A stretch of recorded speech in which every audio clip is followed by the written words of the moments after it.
The National Union of Mine Workers in the Highveld region has raised concerns over Eskom Stage 6 load shedding. The region says power outages are unsustainable for the economy and will lead to an upsurge in poverty, unemployment numbers, and it's also questioning government strategy to deploy members of the South African National Defence Force at Eskom's power plants in Mpumalanga. For more on this, we are joined now by NUM Highveld Regional Deputy Secretary Thapelo Malekutu. Thapelo, good evening. Good to have you, and thank you very much for your time. Some publications reporting that workers at Eskom want the SANDF to do more at Eskom. Others are saying it looks as if the soldiers are just on holiday. I mean, is that your impression? Have they been effective, particularly in protecting the vulnerable power stations? No, thanks very much. Good evening. We don't think the presence of soldiers at the power station are assisting the situation. Number one, soldiers are based outside the power station at the gate, and most of the threats is happening inside the power station, where they steal cables and other valuable things from the power stations. So remember, soldiers don't have PPE. They cannot enter the power station. They cannot go around the plant. So it's not assisting the situation to have them there. So are you saying since their deployment and they are on guard at these power stations, there's been continued theft of cables and other equipment? Yes, there is, but I don't think the cable is the major contributing factor to the load shedding that we are experiencing, but there is still some. And one of the biggest problems, it might be the outsourcing of security. Because I remember at some point at one of power stations, the private security company was found having cables. So I think the outsourcing is also a bad idea. We must insource the security back to Eskom employees. What is actually happening at these power stations? You know, we hear that a power station has lost generation capacity. We never actually see pictures of these power stations and having lost generation capacity and what actually happens. What are the employees doing? What is going on inside that power plant?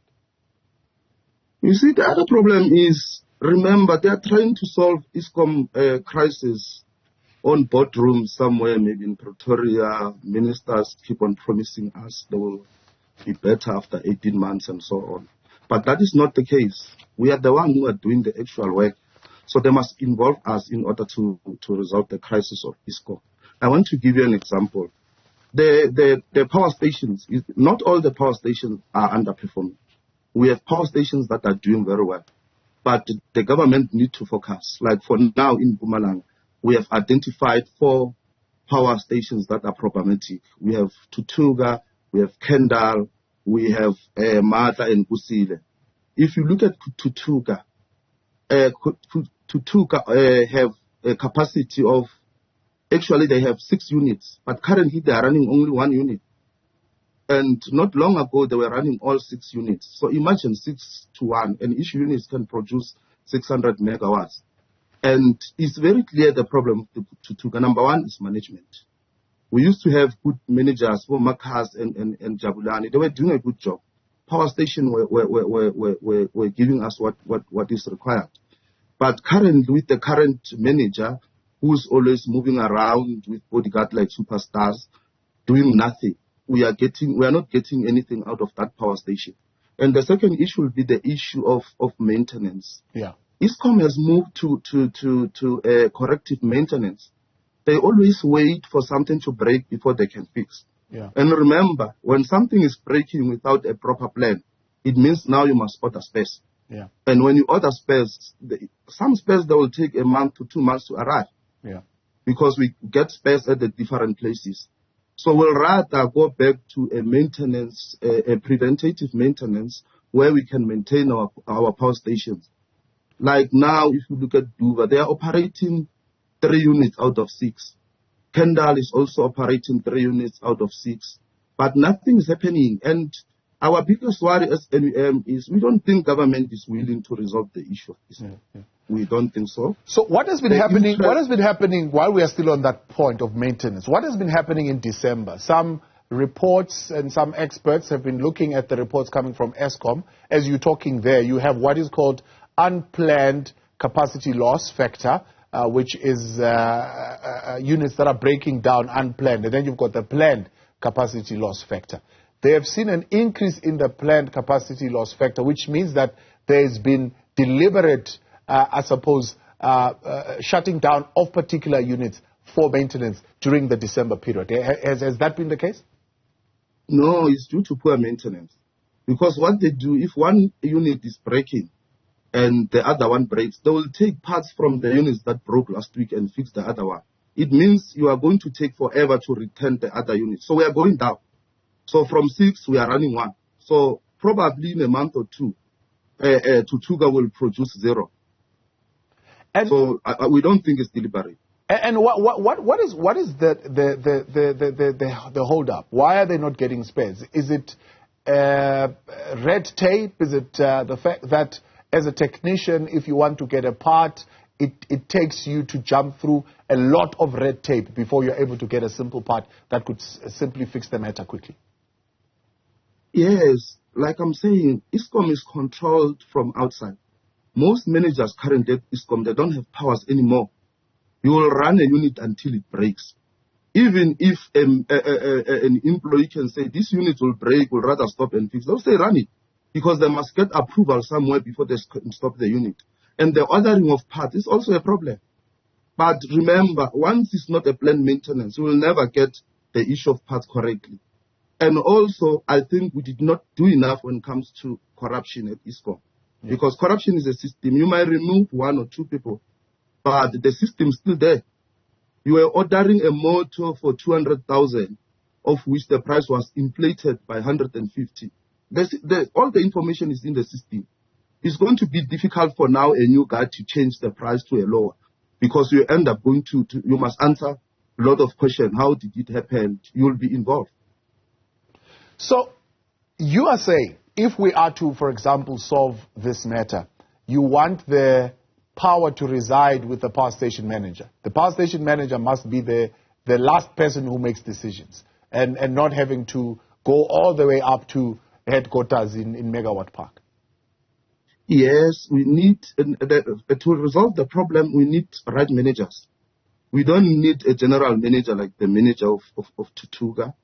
And we need the correct maintenance strategies where we are going to prevent condition-based monitoring maintenance, where we change parts because they are due. We don't wait for them to break. We need to see the money that the president promised during the family meeting, that he will increase the budget of Eskom.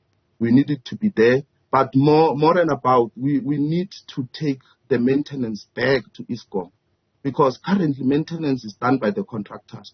And I don't believe there's any contractor that will fix a machine to perfection, because once you fix a machine to perfection, you'll be out of job. You must go home.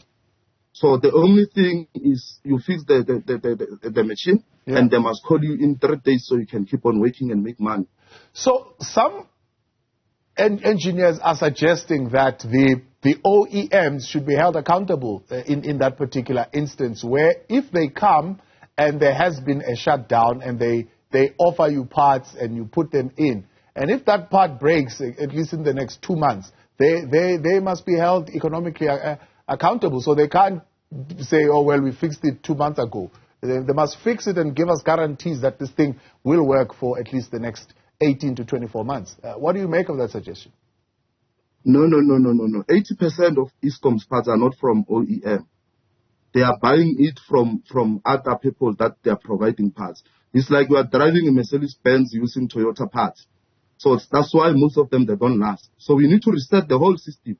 Remember, if you have the correct strategy, it will guide you even where to get those parts. Because everything will be attached to the strategy to say, this is how you are going to fix this thing.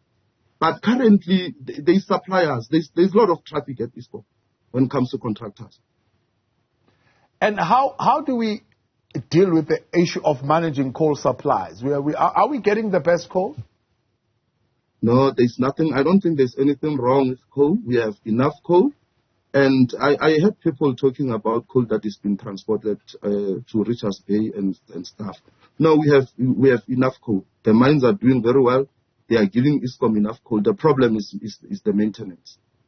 Is it the we right? Cannot maintain our units. Is it the right quality of coal, though? I mean, they're saying the problems, for example, at the milling is because they are not given the right quality of coal, and that's part of the technical issues that cause breakdowns at those milling plants. No, remember, the quality of coal is measured on a daily basis. You can easily detect that. Through the conveyor from the mine, you will tell if the quality is not good. It's something that can be worked on. I don't believe that can cause harm. And in your view, I mean, looking at the situation, do you think we are going to see stage 6 load shedding being reduced and things getting better as the year progresses? Or are you seeing things becoming more worse if, for example, the things that you're suggesting are not done? If, for example, money is not given for procuring proper spare parts and you're not given that leeway to be able to fix these things on time? No, things are getting worse because most of units that are not functioning now, they are just from repairs and stuff. So you only repair it now, it will run for 2 or 3 days. Nothing is done correct currently as we are speaking. So I'm afraid things will get worse. We need to do something as in like now. We don't have time. So it is, one, the quality of the maintenance that you're saying that should be done, and you're saying it's deep maintenance that should be done, proper quality parts that need to be done, and that need to be fitted, and dealing with the question of corruption. If they could resolve those issues and getting the right managers in place, you think we could be able to turn this around? Yes, we can.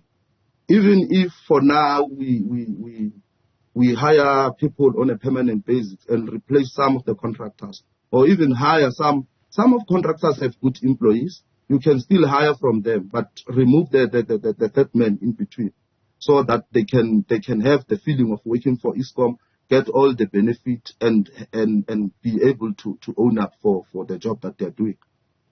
Thapelo, we appreciate your time and thank you very much for coming on and what you have highlighted here tonight. That's Thapelo Malekutu, the Deputy Secretary of NUM in the Highveld region there.